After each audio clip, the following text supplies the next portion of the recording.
and welcome to the Lillian Link Podcast. My guest today is Erin Lin. Erin is a fantastic sales leader. She's managed a lot of business development reps and kind of bringing in that junior talent and finding a way for them to be really successful within an organization. So we had a great time talking about that. We talked about how marketing and sales teams work together and how ultimately that connects up to leadership and how leadership is creating harmony between those teams and ultimately within the organization as a whole. And it was just a really great time, and I hope you guys find it as insightful as I did. Hi, Erin. Thanks so much for coming on the podcast. Yeah, I'm super excited to be here. Thanks so much for, inviting me. Yeah. Well, and you're probably going to be the first guest, not that there's been a ton, who has significantly better audio than me. Because I've got my 7-year-old mic here, but you are a professional voice actor. So well, after doing this for so many years, you kind of have to invest in the right equipment and tools to be taken seriously. But no, you sound great. Thank you. Yeah, you sound really good. The stakes are much lower for the podcast I put up myself than someone's audiobook. Well, you know what? I don't consider myself an audiophile, so however you're coming out, it sounds pretty crystal clear. Perfect. Yeah. That's great. And I'm going to take that clip and I'm going to send it to anyone who ever says anything bad about my audio. Be like, you're not even a professional. You should. You honestly should. But I know the audio stuff is like your main hustle these days. But when we worked together, and I know you still do some of this, you were in sales and we worked together at SEG. So do you want to tell people who might not be familiar kind of what you did and what your background in sales is? Yeah. So I started off in sales. Well, let me just start by saying in undergrad, that's when I started in sales. I picked up a part-time job being a cold caller. So I was a telemarketer first and really had to understand how to handle rejection pretty early on, working part-time in that. And I was like, this is kind of oddly satisfying whenever you get a win, trying to get people to provide their credit card information during dinner time. After undergrad, I went into advertising sales. I did that at the Chicago Tribune, selling literally newspaper ads, online ads, whatever you saw online with those headbands. Yeah. The header, banners. I work in marketing, the header band, that sort of, the display ads. Display ads. Please edit everything out so I don't sound No, like an idiot. that's part staying in. No! So I did that for a few years. Afterwards, I went into contraband detecting sales. So essentially working for businesses that are in need of contraband detecting equipment, whether that's like a mental health hospital, Department of Corrections, the Federal Bureau of Prisons. So those were our major clients. And after that, I found myself at Sales Empowerment Group, which is where Lillian, you and I met. I worked there as actually a BDR first because of COVID. So COVID happened and I actually cold called for a time. And then when things started to steady itself a little bit more, I was able to kind of go back into that managerial position at Sales Empowerment Group. And what I did there was essentially manage BDRs. There were different BDRs that were outsourced to multiple accounts that we had, whether they were in blue-collar business or insurance. It was all over the board. My goal was to get these guys ready to go so that they could cold call, prospect, acquire meetings on behalf of their account that they were representing, and get them more business in the pipeline. So I did that for a number of years and also helped design playbooks and stuff for all of the companies that worked with us. Before we go on, because I know you have other things, for people who might not know, what is a BDR and why would a company need that? What function would they serve? Yeah. BDR stands for Business Development Rep. Other companies call them Sales Development Reps as well, SDR. I've heard some companies do ADR, Account Development Rep. There's so many different acronyms, but the ultimate definition of those roles is entry-level salesperson who their main job is to prospect and to get as much traction with potential new business as possible, whether it's through cold emails, cold LinkedIn messages, and just any other, I've got some reps who will do like social media to try to get people's attention. So that's the main goal, and hopefully from that step up, they can go into account executive. That would be the promotion from SDR, BDR, where they can actually manage a book of accounts, close the deal, and start getting some good commission. Yeah. And I think there's an interesting way sales and marketing play together. And the BDRs are often like they sometimes serve a similar function when you're thinking about funnel, because I know you and I talk about sales funnel a lot, of that super high funnel work when you're just getting people in a door, we're doing brand awareness from a marketing standpoint. We're just trying to get some of that. And you're moving that into a point where more senior salespeople are actually like executing. And how do you make sure the work they're doing is the most efficient for their time? And BDRs can sometimes be a step associated with marketing, or sometimes people, you and I don't think it's as efficient, but sometimes they drop the marketing altogether and just go with the cold calling. But yeah, when you think about where BDRs fit in the pipeline, where different sales processes are, where do you think of that? So that's a really great question, because a lot of our clients have asked, hey, once we get all of these sales reps, like what are we supposed to do with them? Are they supposed to live under marketing? Are they supposed to live under sales? My expert opinion is that they should be managed by sales, but they should always have meetings weekly, bi-weekly with marketing. And the reason why is because I think we've gotten to this point as a society where nobody likes getting a cold call. Nobody wants to get some random email that they've never gotten from anybody. They have no idea what that company is. And so it's really marketing's job to have that air coverage, right? To help make things a little bit easier, more of a layup situation for the BDRs, the SDRs to kind of go in and say, hey, we saw that you did this, or you clicked on that ad, or blah, blah, blah. So in terms of actual management, since the trajectory of the BDR SDR is to eventually be in full-time sales, it makes sense to have a sales manager guide them, right? Because these sales managers ideally have also been in their position before where they were cold calling. They had a certain script that they needed to adhere to and certain quota to hit every single month.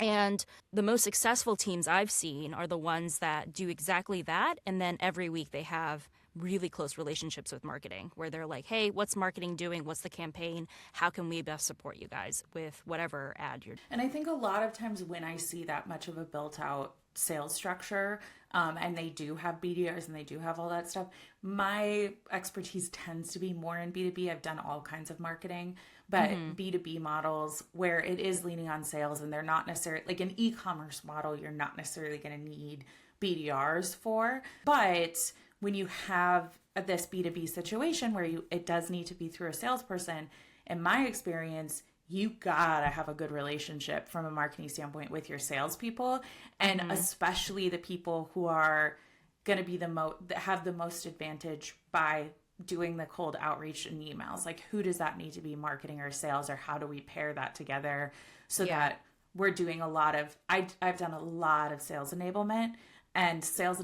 for BDRs, and then ultimately continuing to think of that as like the entire revenue structure is so important for the success of marketing and sales. Yeah, exactly. They coexist. And I would say there is no such thing as a company that functions in silos with sales and marketing.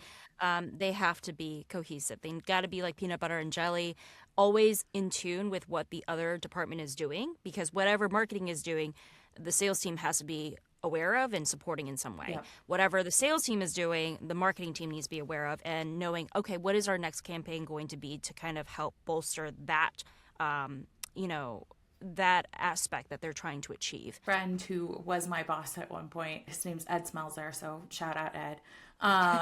He always said to me, marketing and sales are trying to solve similar problems, but they're coming at it from a different perspective.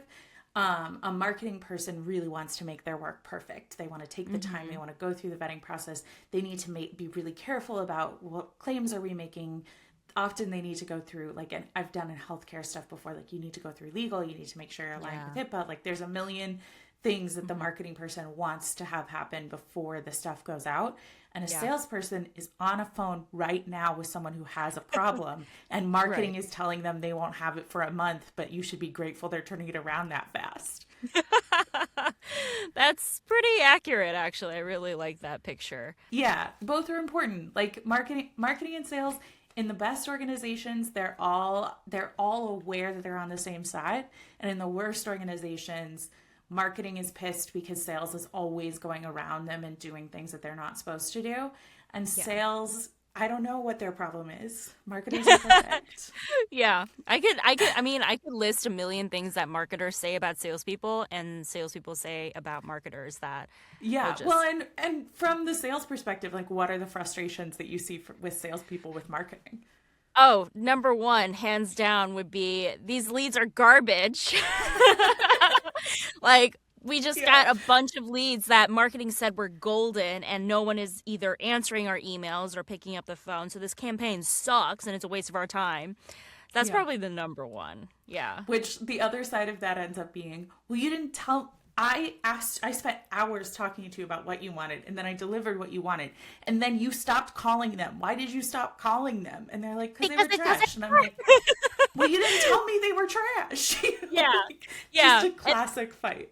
That is so, oh my God, a tale as old as time. And Hmm. we can turn this segment into like just sales and marketing yelling at each other. But we don't have that relationship. So Yeah, we're, you we're and I good. would never do that. But that's because I think that it's important.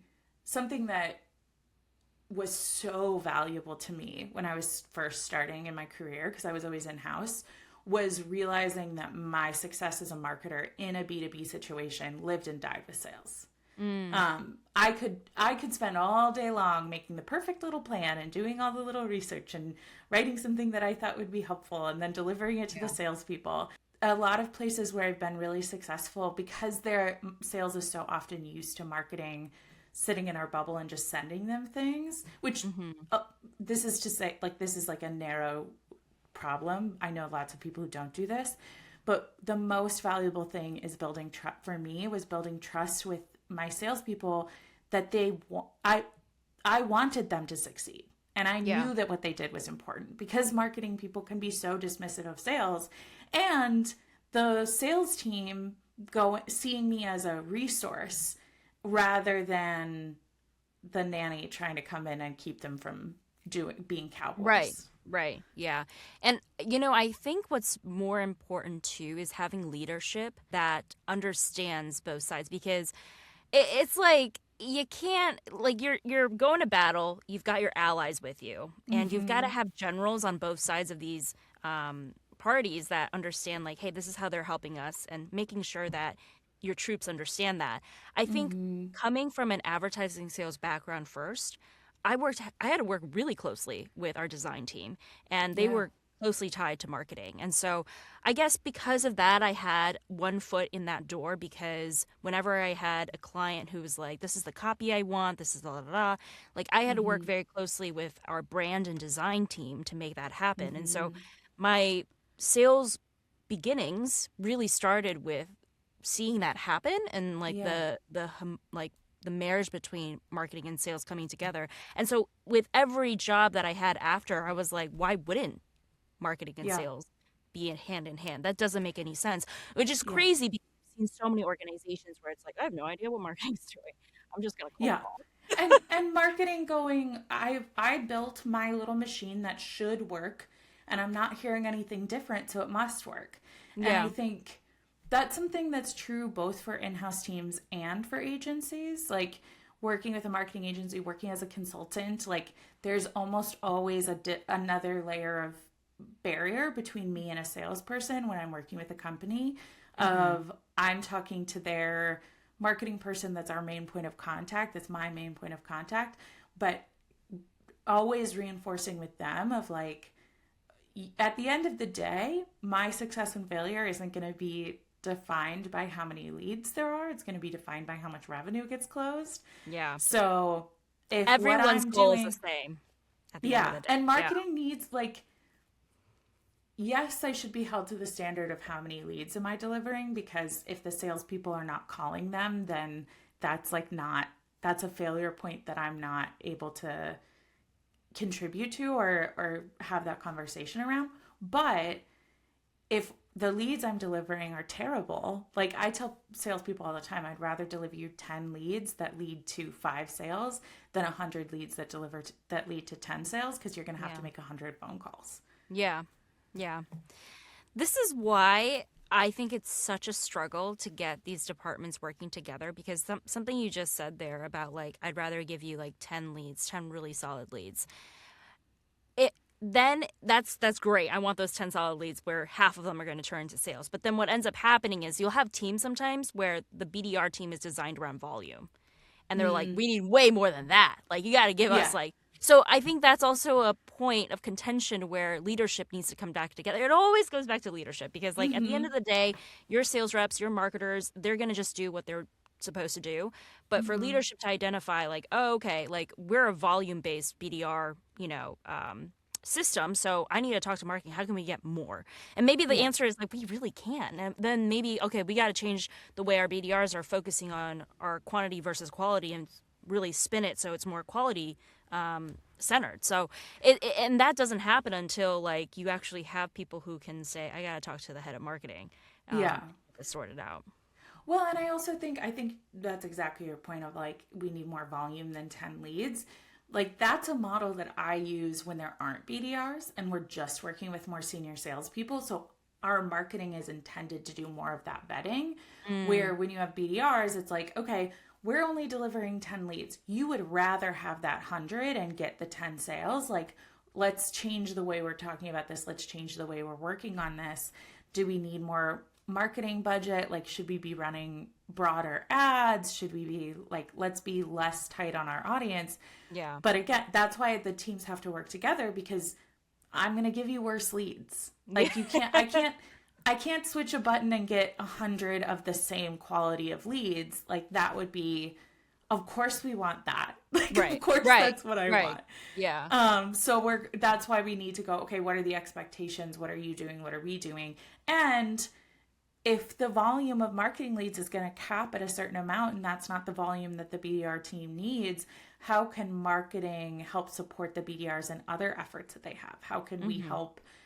Like, I LinkedIn is where I live and breathe. Like, how can we help BDRs know how to do the right kind of searching to get the right audience? How do we make sure the BDRs have the right first outreach? Because if one more person sends me a 5-paragraph LinkedIn email, I'm going to scream. We should talk about messaging too, right? Like, marketing messaging and sales messaging is so different. And I think that's also a point of, friction for a lot of the reps on both sides. And they also need to sound like they're from the same company. Like, one of the things that I say a lot with sales is I'm like, it should look to them like we work at the same place. Like, it shouldn't be so different. Yeah. And then also, sometimes when there's not a connection there, when we're not talking about, well, here's how sales is talking about it. Here's how, this is what it's going to look like on the website. This is what it's going to look like in social posts. This is what it's going to look like on a cold call. This is what it's going to look like in follow-up emails. Like, all of us understanding what all of those pieces are so that we can make sure they look and sound the same. While at the same time, me not defining what's happening, but also I completely agree. And I would say this goes beyond just the BDR team. So we talked earlier about like the step up from BDRs, account executive. Sometimes there's different branches of what that looks like. I would say the account executives need to be just as ingrained on the marketing side as the BDRs are. BDRs just get the full front of it because they are the entry to the beginning of the funnel. So, but yeah, I would say collaboration on messaging is definitely something I would do is I would write the cold emails, and 80% of the time, someone from marketing would have to take a look at it. And 100% of the time, marketing would say, hey, I would not say it like this. And there might be areas where I'm like, as a salesperson, you just kind of want to get right down to the essence of something, whereas marketing can be more flowery language. Yeah. And I think that's also a compromise that needs to kind of like find. And it's something where you have to make sure you have the right copywriter, because I've worked with a lot of copywriters where like I've written, sales enablement has been such a big part of my job that like I've written a ton of those outreach emails. Yeah. And and I've trained a lot of sales reps on how to do those outreach emails. And I always say one of my favorite stats, and this is an old one at this point, so it might even be fewer, but people on average spend 8 seconds on an email. And I'm like, and that's the emails, that's all your emails. That's average. So if I'm spending 30 seconds on an email from Erin because there's something I actually need to read in that and I actually need to respond to, I'm doing way less on your cold email. So you have to make an impact right away. Right. Where you can tell when a marketing writer who doesn't think about it from sales enablement, who's used to writing for websites, who's used to writing for like one pagers, they're like, well, this should be 3 paragraphs. And I'm like, no, you can write whatever you want, but it needs to be 15 words. Yeah. No, I completely agree. I think you're spot on in that because we've gotten some copy before where marketing's like, no, we handle all messaging and you're not allowed to touch anything. And that's exactly what ends up happening is a blog post. Yeah. Yeah, and it needs to be a feedback loop. Like it needs to be like marketing does need to see what your templates are going to be. But at the same time, marketing needs to listen to sales when they say this is not going to work. Yeah. And hear the reasons why. But sales can't just go, marketing's not doing it right, so I'm just going to do whatever I want. Exactly. Yeah.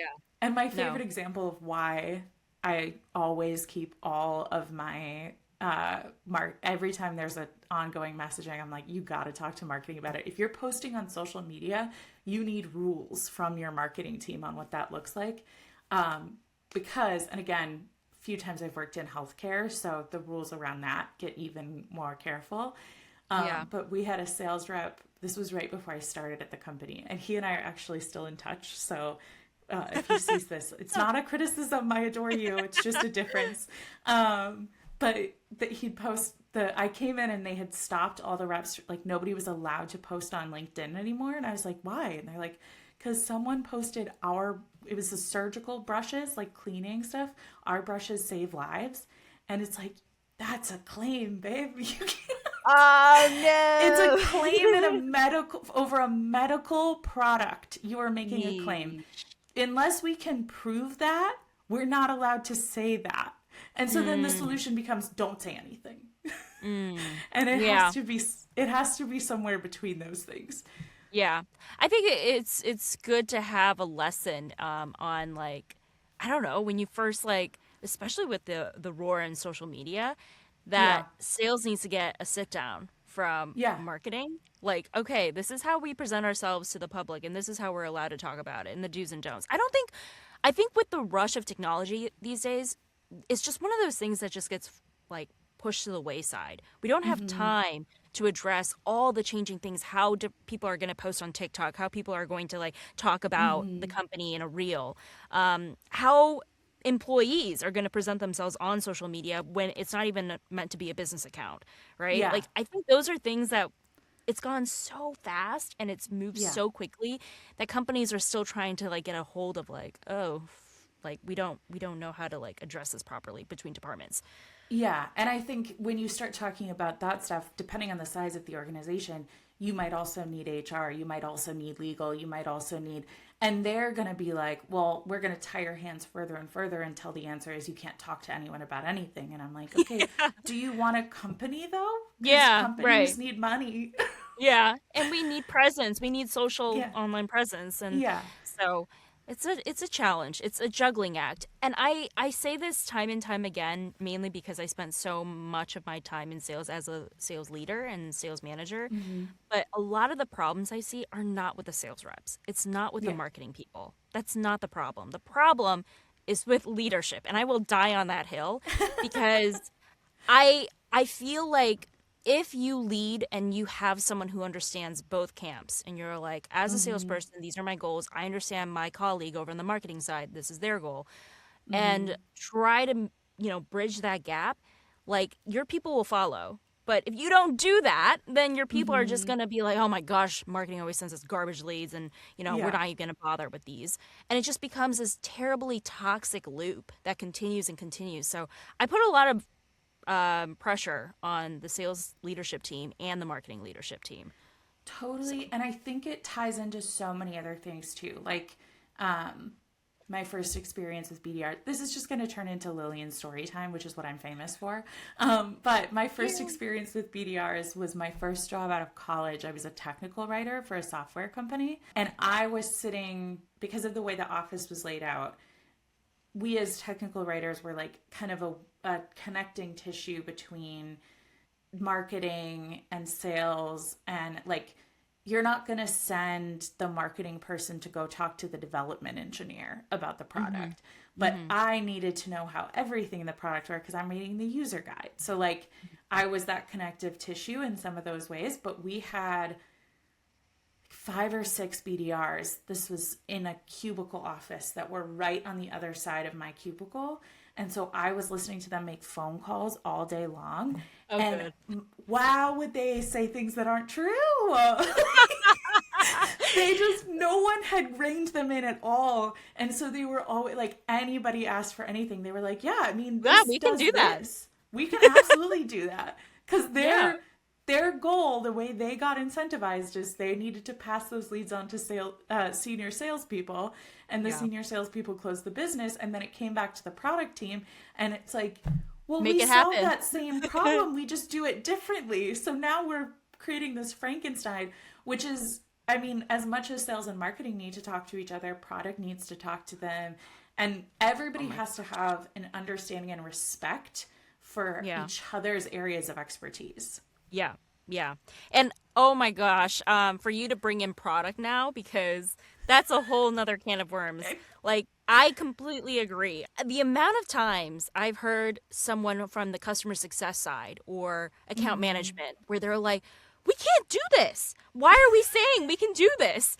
I hate sales. And sales is like, but just get it done. You know, we sold a deal. We got to do it. And so I again, like, where do we fix that? And I think we fix it with leadership. I think I should just have a rainbow. It just goes leadership. It goes, who's the problem? Leadership. Leadership. Honestly, yeah. I mean, you identify the problem. You see that and this is the problem with companies, is that because we become so good in our niche, and you have engineers and you have developers and you have design people who are like, this is what we're really good at. We need the liaison. And the technical writer position that you were talking about, like, that's a perfect example of you saw everything, but that's why we need leadership to see everything.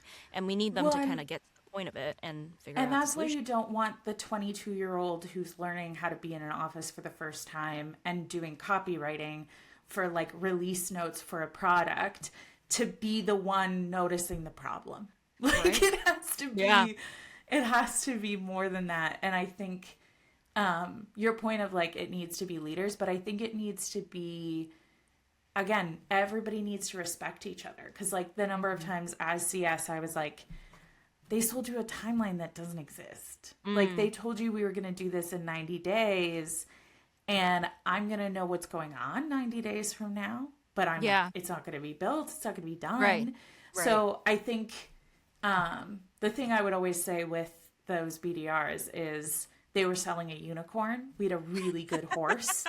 I had a really good horse, but you sold a unicorn and that doesn't exist anywhere. Like, sell the horse we have.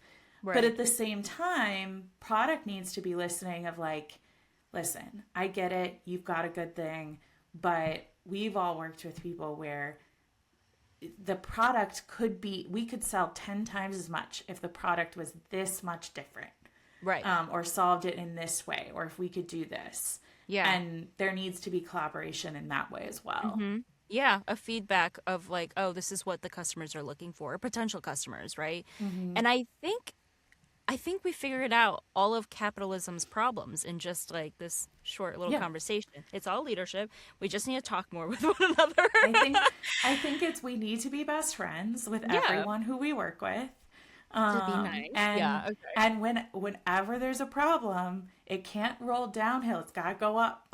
Yeah, exactly. Because it just stays downhill most of the times, and it just keeps going back and forth, like a game of hot potato. Yeah, it's you and I getting on a call being like, these people are making me crazy. And it's not going to get fixed, you know? Yeah. But I do think there's something that I think I find you would probably have an interesting perspective on is managing up knowing that leaders are the ones who are ultimately responsible for solving the problem. How do you see from BDRs, from your perspective as that kind of BDR manager working with other leaders, like what is the best way you found if somebody's in one of those positions now to communicate to their leaders gaps and ways that there needs to be improvement? Wow, that is such a tough question, but a very valid one. And you have I to would solve it right now or you're going to be in trouble. So my number one thing that I, as a manager, I'll just talk about like kind of my experience managing a team of up to like 30 reps at a time, is you as a manager, your goal is to, you protect your people, but to advocate for them, right? And if you give that as kind of their understanding of who you are and why you're there for them, is you're going to be there to advocate, you're going to be there to coach them, but you're also going to tell them like, hey, if you keep doing this, this is where your career path might end up and this might not be where you want to go. And if they feel like you have their best interests at heart, there is a level of trust there. And I think one of the reasons why I loved my, rep so much, and hopefully they appreciated me, was because there was very honest feedback between both parties. And from there, anytime I heard my BDR saying to me like, hey, like this campaign is utter trash, or these leads could be better if we did X, Y, and Z. It was a lot easier to take that information and package it up to either my client or to other colleagues in marketing, because I heard it directly from my people who were the front lines. And I think one of the things that a lot of companies fail to recognize is that your entry-level people are probably one of your most important assets. They are the people who are closest to what's actually happening. The temperature and the status of the health of your company lies with your entry-level people. Absolutely. The higher up you go, you just lose yourself in the sauce. Your head is in the clouds. You have no idea. You're just talking to shareholders all day. Everyone's trying to kiss your ass. Hopefully I can say that. Sorry, I did. But that's the truth. And so I relied really heavily on what my BDRs were saying, because they're the ones talking to the customers. And not just customers, would-be customers. And that's more important for a sense on the market than it is talking to your clients of 10 plus years, because they're going to be like, we love you. You guys are great. And I think when you mention managing up, that's where the credibility lies, right? It's like, I've got my frontline troops, my soldiers, who are telling me this. And so when I present this feedback or when I present a suggestion to my upper leadership, it's not just me trying to like create problems out of nowhere. They see into the horizon and they can see, here's the oncoming enemy and this is what we need to do. It becomes a lot easier for them to digest, right? Yeah, and I think it's important from what you're saying here, and I think it gets to something that I think is really critical, is regardless of how actionable that feedback is, making sure that those BDRs or those super junior people know that their feedback is helpful and valuable, even when it's not something that's going to be actionable, even when they're telling you something of like, people don't like when I call them at dinner time. It's like, okay, that's kind of the gig though. Like, unfortunately, there's going to be people who don't like that. Or they go, people wish it would do this. That's going to be a $10 million investment to make it do that. So that's why it doesn't do that now. Right. So making sure that even when the answer is no, it's no, but thank you. No, but thank you for bringing this to me. No, but I hear you. And I think a lot of that ties into something I talked to Jess about a lot in our episode, which is the company culture and the way that works, of like you as an individual manager of these very junior people who are probably never going to talk to the leaders within the organization you're with, you're going to be able to advocate for them. Their experience is you. But at the end of the day, if the CEO is looking for yes men, and then the next layer of leadership, they're ready for yes men, and then the managers, like the expectation becomes that's never going to get up there because they don't want to hear anything other than what they want to hear. Exactly. So you can have really great leaders who aren't in the day-to-day but have a good sense of the day-to-day because they care and they listen and they're here to help and they live the values of the company or whatever it is. But you can't have that and just want yes men. Right. No, that's a really great way to encapsulate it all, Lillian. You seriously just like did it so well. Summary was so good. But I'm really just repeating what you were talking about of like it needs to be a space where people are able to communicate that and leaders need to be listening. And I think part of the reason why we're so focused on that is we've gotten to see within so many organizations because of the role that we play of being at this age, or when we were working together, being at that agency, having those different insights into so many businesses. And it really depends on what not even the knowledge, but the attitude of those leaders so often is the deciding factor of success and failure. When I first started as a manager, my biggest fear was that what if my sales reps are better at sales than I am, right?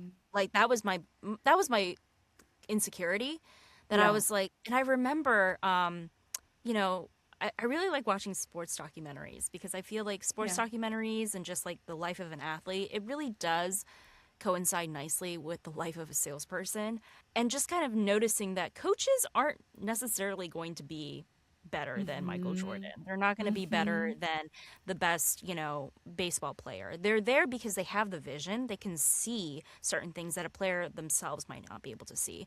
And I was like telling myself, like, I don't need the knowledge, a complete skill set, right? Like, I hope I'm good enough, right? Where if I were to say something, my reps would be like, that makes sense, and I think that has a lot of merit to it. But I'm definitely going to have sales reps that are more talented than I am. Otherwise, if I'm the best, like, we're screwed. So I think you're right. Like, it's not so much the knowledge part. It's attitude. How willing are you to listen, to learn from your reps, to also listen to others around you, because you don't know it all. You're not going to, sales changes so rapidly. Marketing changes so rapidly. Oh my goodness, there's so many different facets to it. I can't keep up with it all. I am probably outdated in some of the things that I do and know.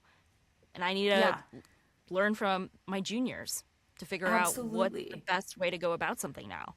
And I think the coach analogy is so great because if the coach of, was it the Bulls, the Chicago Bulls? I don't know anything about sports. Like, sweetie, it's okay. I don't know that much either, but just, But if the coach of the Bulls, when he had Michael Jordan on the team, was like, well, I am insecure about the idea of you being better than me, then they were never going to win. Because Michael Jordan's going to be better than anybody on any team ever. Like, he's to have the greatest of all time, you can't just be like, well, you're running faster than I could run, so you now you're doing running wrong, and I'm going to belittle you until you stop running faster than me.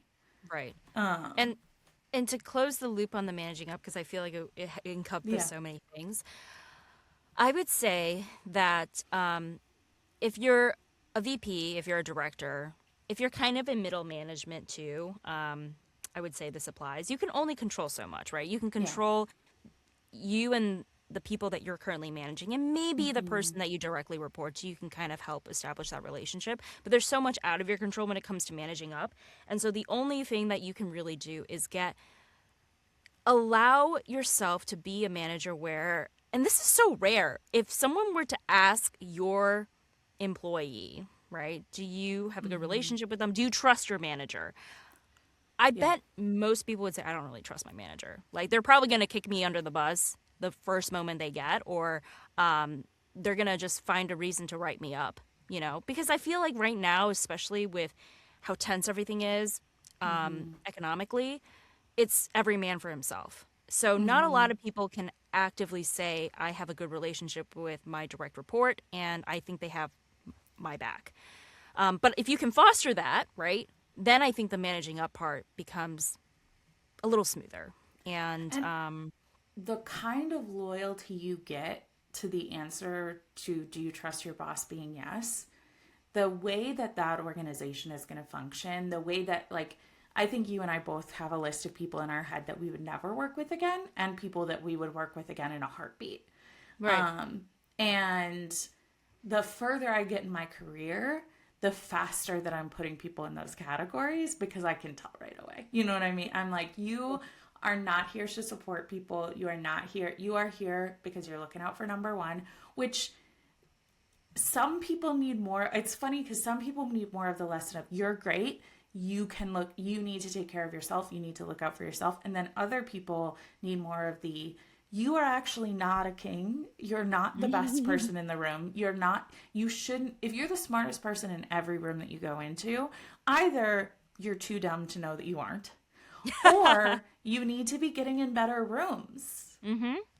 I like being in the big fish and small ponds, but I also like being in the bigger ponds going, wow, look at I all don't this know. stuff. Yeah. Yeah. Yeah. And the humility to your point of like the humility of someone being like, oh, I'm never going to be the best at everything. That would be Right. crazy. I need to Yeah. be a good leader. I need to have an understanding of all these other pieces of the business. I need to Mm-hmm. understand, like, if I'm a marketing leader, I need to have an understanding of what sales is doing, what operations is doing, what product is doing, what delivery is up to. Like, I need to understand all these different pieces. So when it comes to the nitty gritty of the way the social posts are performing, I'm never going to know as much as these junior people. And that shouldn't be the goal. The Right. goal should Right. be empowering them to be really good at that. And one of the things you've talked a lot about is nurturing these reps into having the career path that they want. Yep. Especially, I mean, a lot of the people you worked with were recent grads, right? Yeah. So what does that nurturing look like? What are some of the things you did as a leader to try to be the manager you wanted? Letting them know, especially, so I want to make sure that when I practice with them, whether it's role play, whether it's like, let me see how you would write a cold email, I Mm-hmm. wanted them to know that they need to fail with me. Like, Mm-hmm. I wanted them to feel comfortable failing with me. Um, I also wanted to let them know I was willing to do it too. And Yeah. I think like that is the biggest thing. You'll see people complain about not even just sales leaders, just leaders in general. Like, Mm-hmm. you're going to ask me to do this. Are you going to do it too? And that's Yeah. not to say like every single time you're at the gym, your coach also has to run 10 miles with you. But it's like, can you do it? Are you willing to kind of get your feet dirty and your hands dirty? And Yeah. so there are sessions where I'll be like, I'll cold call with you guys. I will also write a cold email and we'll compare and contrast. There's a level of respect that happens when you feel like your leader is actually in the trenches, going to battle Mm-hmm. with you. And that allows the nurturing, the trust, respect to build. And then when it comes time for me to give them feedback, they're more willing to take it because they're not just like, you're just some person who like has a Mm-hmm. title and Mm-hmm. you're telling me what to do. Um, the other thing too is it's a tough job, it's a Yeah. tough job. And I feel like there's times for praise and there's Yeah. times for like, just reward and positive feedback. Mm-hmm. I Mm-hmm. think we've lost that along the way. I think especially a lot of sales jobs are remote or a mixture of Yeah. hybrid. There are some really cool ways that kind of like continue that positive feedback, but I definitely feel like it's been lost Yeah. in a lot of corporate organizations. Um, so, yeah, I mean, nurturing is such a huge. There's so many different aspects on how to tackle it, but I would Mm-hmm. say those are probably kind of the most important pieces. And I think Um, what I'm yeah, hearing from you that I think is one of the pieces that I see missing is rewarding the effort as much as the final result. Like rewarding the fact that you tried and you learned and you're getting better and you're making progress. yeah, Um, and even rewarding the fact that like you're tackling the things you don't need help with, but you're raising your hand when you do need help. That's one of the hmm, things I'm in a position right now where I'm helping support some junior CS people. And one of the things that I say to them a lot is if an issue comes up with a client, a lot of times these young women will come to me and they'll be like, I, I don't know what's going on. And they're like apologetic for having interrupted me. And I'm like, hey, just so you know, you're doing the exact right thing right now. The way I expect you to solve this problem is to come to me and ask for help. And then we're going to help solve that problem together. And over time, you'll need to come to me for less things. But Yeah. when you get yelled at by someone, you come to me and we figure out, did we drop the ball as a team? Did the client drop the ball? Is this person being unreasonable? Like, how do we sort that out? And making it really clear to everyone involved that, like, we live and die as a team. If you're on the phone with someone and their things aren't going well, if you're not closing any deals, there's a lot of different points where that could be a problem. You might need more coaching from your leader. You might be given the wrong list. You might be given the wrong messaging. Like, there's a million reasons why a BDR is failing that have Yeah. nothing to do with them. Yeah, I really like what you said about that, because sales is one of those careers where you don't get applauded for effort. Like, why would I pat someone on the back for not bringing in any deals, but they made 200 phone calls, right? And I think there's some truth to it for sure, but I also think there's a bigger problem that needs to be identified if someone is doing all this work and there's nothing to show for it. Yeah. Right? So again, then that's then my job to figure out, like, what the heck is going on here. And to your point, like all the things you mentioned, is it a BDR issue or is it more than that, right? Or are you just giving them the tools to build a house, but you've given them only a hammer, and there's only so much you can do with a hammer. So those are all things to consider. Yeah. And I think, to go back to what we've talked about with leadership and company culture and a lot of these other things, like, if an employee, whatever employee it is in a position where they are failing, they're not doing that alone. Like, it could be as far back as, like, we made a mistake in the recruiting process. This is not the right person for this job. It could be a situation where you're hiring somebody super junior and they need more coaching, and you went for cheap versus experienced, and now you're throwing them out to get eaten alive without any help, and they're supposed to figure it out on their own. Or it could be just like your product's not going to sell because it doesn't have these 3 features that are the thing I hear over and over and over again. If it doesn't have this feature, I'm not buying it. Right. You can't, like, ram something down the market if that's not what the people are looking for. Yeah. So no, I think there's so many different factors, but what I see and what I think you've seen time and time again is, like, oh, it's just a junior person. Let's get them out of here. They don't know what they're doing. So yeah, and sometimes, like, I'm sure you've worked with enough BDRs that sometimes they're doing this because they didn't get the job they want. They come in with a chip on their shoulder. They're not gonna work that hard. They're not really interested in this, and you gotta let them. You gotta try to get them involved, and then at some point, that is on them, and they're just not gonna be successful. But that failure is never on one person. There's a lot of people that come together to have that person being in a position where they're not succeeding. Right. No, I completely agree with that. It really is a village type of mindset and scenario, because the thing that I've seen a lot of the times is I have had reps where I'm like, you're clearly not here because you love the job, right?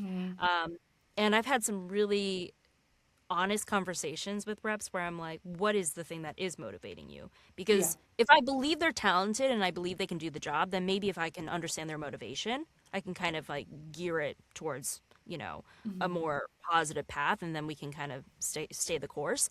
But if it's clearly just like, yeah, I'm just here and I'm just going to do the bare minimum, I'm like, all right, like, there's so many things that it really is something you have to kind of consider. Beyond just, is it a BDR issue? So totally. And that actually connects to me for another thing that I wanted to talk to you about. And I know we've been talking for quite a while now, so I'm going to try to wrap these next couple things up. But there's situations, I know you and I have both been in this, both from an agency standpoint and then through other parts of our career, where there's kind of a small company. They're introducing a revenue function, whether that's marketing or sales or whatever it is. Maybe it's been the founders doing that work. Maybe it's been whoever, maybe it's really new in that. When you see people starting to have that revenue function, when you see them starting to have sales, what are some of the things that you would recommend they think about? What are some of the mistakes you've seen people make? What are some of the really successful things that you've seen people do? I think I would say the most important work prior to getting your sales team in order is all the pre-work. And what I mean by that is considering like, okay, you're a small business, you've clearly been operating for some time, you kind of know who your staple customers are. Now, you know it in your head, but write it down and really like put it out on a piece of paper or in a document somewhere to understand who's your main buyer, right? Understand the main buyer to the best of your ability. From there, then understand who do you want to then also bring in. Maybe it's this certain type of business, but you're also looking at this industry. So that's your wish list, right? Having that, because what happens typically is people get super excited. They're like, our revenue's going up. It's great. Let's get a team. You get a team, but there's no plan. There's no like, this is what I want you guys to be hitting. This is the type of quota that I want you guys to have. And so before even doing any of that, I would just kind of sit and consider like, what's your target market? What is your messaging going to be? Yeah. You're in business. You've done some deals, right? But how would you teach it to then someone to kind of like spew it out, whether it's on a cold call or whether it's via email? And I think a lot of founders have an issue with that. They don't really know because like they're so passionate about it and they have a really good idea because it's their DNA. But then when you're told to teach it to someone, it's like, I don't know how to say it, you know, or they overcomplicate it. And they know so much about it, they can't see it from a big picture kind of perspective. And that's going to be the kryptonite for a sales rep, because sales rep needs to just be like, what is the point? What is the essence? What am I trying to get people to really be captured by this value prop? And then go to market with it. And I think that's kind of the biggest thing is like, you got to know your market. You got to know your leads that you want to be hitting. Where are you going to get that information, by the way? Like, are you going to just scout online? Like that is an option. But I think like thinking of those things first before you get someone in that desk to start. It's a thing I talk about all the time with marketing, and I think it's true of, frankly, somebody can correct me if I'm wrong, but I think it's true of all parts of any business is you need to think about your goal first. People often start with a tactic. They often go, we want to be doing more things on LinkedIn. I want to be doing this. I want a sales rep who's doing this. That's great.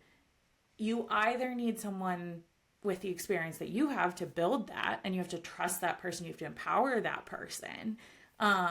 Or you need to already have done the work of, whenever I start a marketing strategy, I start with, what are your business goals? Like, where are we going? What is this? What are we trying to accomplish from a business perspective? Because I can help you accomplish, there's a lot of different ways that we can accomplish that. Even when I do coaching calls, I start with, what do you want? What do you want this to do? Who are we speaking to make that happen? Now we're going to talk about the content. Now we're going to talk about the tactics. Now we're going to have the sales rep who we're empowering to go do this work. And I think it ties into so many of the other things we're saying, where it's like, you don't, as a leader, you don't have to be an expert on what your audience is. You don't have to be an expert on how to create a buyer persona. You don't have to create a sales book, a sales playbook. But you either need to find really good people and trust them to do that well, or you need to learn how to do that. Like, there's balancing acts in that. Right.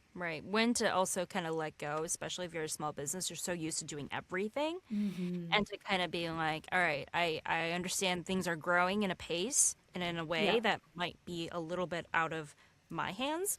And to kind of just know, like, I've got the right people in place to kind of do the job. So I think that's huge. And it's a tough inflection point of, hey, we're ready to do marketing. We're ready to do sales. Okay, we've got to start with a strategy. And it's really hard when I'm having conversations as a consultant to be like, I can't tell you what you need until you already have paid me a few hundred or a few thousand or more than that dollars, depending on what your needs are and how big a business you are. But I mean, if you don't do all that work beforehand, if you don't have all of that ready, like I can just turn on Google Ads and hand you a bunch of leads if you want. Give me $10,000 and I can give you nothing. But that's not what anybody wants to do. It comes back to you want to make sure you have an understanding of what this looks like and balancing that expertise with execution. And No, I would agree with you. I think like there are a lot of small business owners who, if they want to get started in something, they get super excited, super jazzed, and they start, hiring those salespeople. But having expert guidance on like the ways things can go wrong, because we've seen it happen time and time again, and to kind of be the voice of reason, where we can kind of say like, you don't want to do it this way because I've seen this happen with XYZ mom and pop shop. It's honestly like, why wouldn't you want like traffic stops along the way to your destination? Like I would think that that's something that you would want to have for your business. Because there's a lot of ways where I've seen, even for the bigger organizations, the bigger organizations have the same problems as the smaller ones do. It's just hidden a lot of the times because they have bodies to cover it.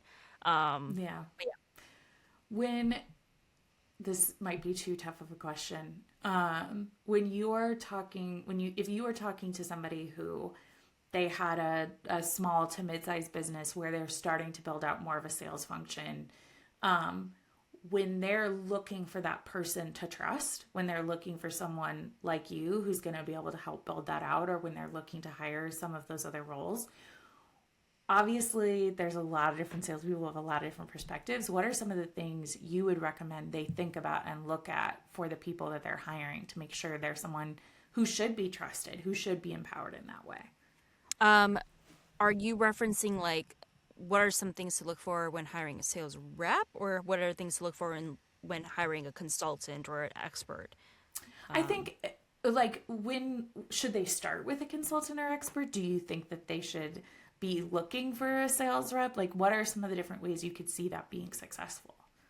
I would say starting with expert guidance and help first because for me, I'm like, if you're going to put out a job posting and potentially get someone to accept on a position where you don't really have the groundwork for, it's terrifying. Like, I want to make sure this person is built for success and they're going to be here for a long time. And if that means I need to talk to someone and make sure that I have, the foundation of the house ready to go before I have people live in it, then that's, I think, a wise choice. I would want to make sure that like the blueprint is sound, there's no roof that's going to collapse on them. Like, so yeah, definitely someone who is going to be able to say, I've worked with several industries, right? You want someone with a lot of perspective too. Someone who's been really, really good in one aspect. Awesome. I mean, if it's within your industry, great. But I will say the way a construction company operates versus a like I had a company that, what did they do? They were selling like little gadgets, and it was actually more B2C. Like that was a whole separate way that they decided to go about their approach to market. So there's so many nuances to it, and having someone who's like, I've seen a lot, and I think you and I both have like the eagle eye view of the good, the bad, and the ugly for big white collar industries, and also like, more, like you said, mom and pop shops. That's going to be something you want to see in their portfolio. For sure. Well, you and I could talk for another 6 or 7 hours. This is what happens every time we get together. So we accidentally talk for like way longer than anyone thought we would. Let's keep going. Instead of an hour-long podcast, we're going to do a week-long podcast that's just me and Erin. Okay. So how is AI disrupting the industry, Erin? Well, I would say it's disrupted the industry in so many different aspects within sales, whether it's like sales messaging, Mm-hmm. coaching, enablement, whether it's, being infiltrated into your CRMs, Yeah. and also like live listening, where it's like listening to your sales calls and telling you, oh, you're talking way more than the prospect is talking, and that's not good. But a bigger player that I've seen is AI that's taking over SDR BDR jobs, right? Mm. Where companies are literally saying, why would you hire a real human if you can just use our, beautiful, handy dandy Mm-hmm. little AI gadget to Yeah, kind our of little make the phone bot. calls for you? Yeah. And I think this is where the danger is. There are Mm-hmm. a lot of things that AI is going to be able to replace, but should it? I don't know. Yeah. The fear that I have with AI BDRs and SDRs is it's taking away those entry level positions that BDRs need to kind of cut their teeth on. Mm-hmm. It's a hard job. I will say very few people will say I love being a BDR. Nobody wants to be a BDR more than a year and a half. Yeah. Two is pushing it, right? Yeah. And I was a BDR for like 5, 6, 7 years. I don't Yeah. recommend it. But I do think it's one of those things that allows really good salespeople to emerge because Yeah. when you can see the worst sides of humanity, you can become a really strong salesperson. Yeah. Um, and I think what is going to end up happening is you're going to have fewer opportunities to kind of do that and to kind Yeah. of work through and wrestle through the horrors of cold outreach. Yeah. And you'll be asked to then be more of a middle of the pack type of salesperson where you're ready to handle deals. And that to me Mm-hmm. is a huge learning curve for someone. But Well, I do think there's something in it too where it's not either or, it's both and. Like it's how do you make sure that you're letting AI create efficiencies where there are efficiencies to be made? But if you anybody who's worked in sales can tell you that it's all people. mhm, It's all about how people are relating to other people, and when people will be able to tell when what you're doing is bringing in an AI agent. right. And there's a balancing act there of how do Yeah. you make sure you're creating efficiencies without not just there's absolutely that you don't want to let have these junior people not get an opportunity to cut their teeth, but it's also there's layers of that too of like what is how successful are they going to be even if they're doing the same thing, you know? Hmm. It's a big. I think there's a bigger conversation to be had with how AI should play into these like entry level positions. I Mm-hmm. do feel like there is a space for it. Yeah. It's just I don't know. I'm in the camp of I really don't think that it should be taking over like the entry level positions that And I think there's a way, obviously, like a clean metaphor here is going to be tough, but like the the one that everybody's doing is AI is doing a lot of copywriting right now. Mhm. But there's an agency that I'm working with that does they have like AI gets writes the first they've got like a script that they've worked on really hard, a prompt for AI that writes the first draft of things, and then they either have a copyright for like larger accounts, they have a copywriter that goes in and does editing. If you need more efficiency, it's like a junior CS person's going through it. But like they're they're maybe that person is able to do more with less because they're faster, but like you I as a marketing strategist who is like fine at copywriting, me taking my time to proof social posts that AI is writing, it's not the best. It's a really expensive choice to make. Where like a junior person that I'm coaching, that I'm the final eyes on, that I'm like helping support, that's going to be the right way to make that happen. Where you're using AI, so we're creating a lot of efficiencies. Smaller businesses are able to afford more support. But at the same time, you're not just letting that run wild and Completely let it, take yeah, over like the work. Yeah. No, I yeah, think that makes sense. It's a nice little middle ground. I yeah. think like what I fear is that companies will say, well, we'll completely just get rid of, the BDR SDR role entirely. Um, And it's maybe if they do, there'll be a different type of entry level role that engages with that There always AI. will be, I feel.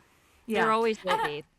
you tell somebody 20 years ago that cold calling is over. Like there's never been a time.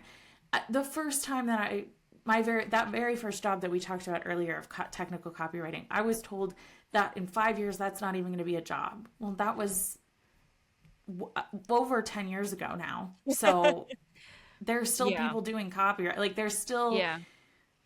it, robocalls have been a thing for a really long time. Like there's a lot of things that can get done, and just because they're getting better doesn't mean that they're going to wholesale replace this work. Right, right. No, I completely Um, I agree with you on that front. Yeah. yeah. I just Well, now think we it's the really regulation could. moderation. Go ahead. Yeah, yeah, yeah. No, you're good. You're totally right. We really could talk for another 6 or 7 hours. It's truly going to become a problem. Yeah. So you're gonna So I have to will. invite me back every week then. Yeah. I think we're just going to start doing a podcast that's just you and me chatting. Nobody listens to it. It's just us. I'm okay with that. I love that.